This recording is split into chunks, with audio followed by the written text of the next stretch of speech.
What happens if the anterior cranial fossa is fractured? If anterior cranial fossa is fractured, look, anterior cranial fossa can be fractured at 2 points, laterally or medially. Which one are you asking? What if fractured laterally?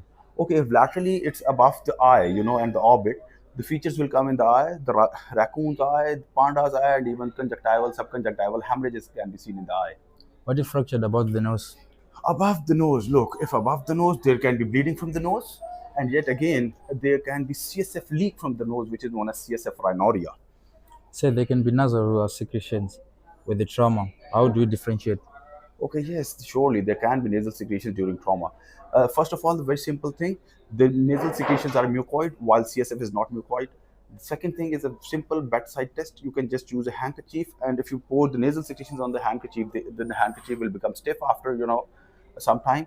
And there is a sign which is known as halo sign or double halo sign, in which if blood is mixed in the CSF, we just dribble it on a tissue paper or a bed sheet or something, a cloth. There will be the central pooling of the blood, and due to capillary effect, the CSF will be on the periphery. In the midcranial fossa, if fractured, what can be the findings? Then it will be related to the air. First of all, it's battle sign. You can see blood collection over the or hemorrhages over the mastoid process of the skull, and yet there can be blood inside the middle ear cavity, which is known as hemotympanum, and yet again there can be vestibular and cochlear impairment. Even the facial nerve can be damaged.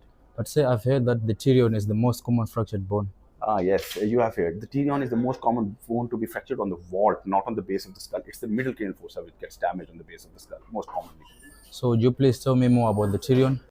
Look, the pterion is actually formed by the fusion of four bones on the temporal fossa, the parietal bone, the frontal bone, the squamous part of the temporal bone, and the greater wing of sphenoid.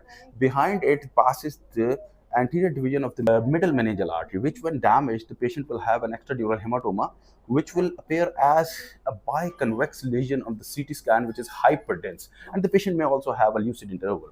What are the things which are red opaque on the CT scan? Blood, bone, and calcification. And now take a tip that the most common bone to be fractured on the front of the face is the nose, is the nasal bone. And on the side of the face is the zygomatic bone, while in the mandible, it's the neck of the mandible where the condylite process and the ramus of the mandible are joined. Thank you. You're welcome.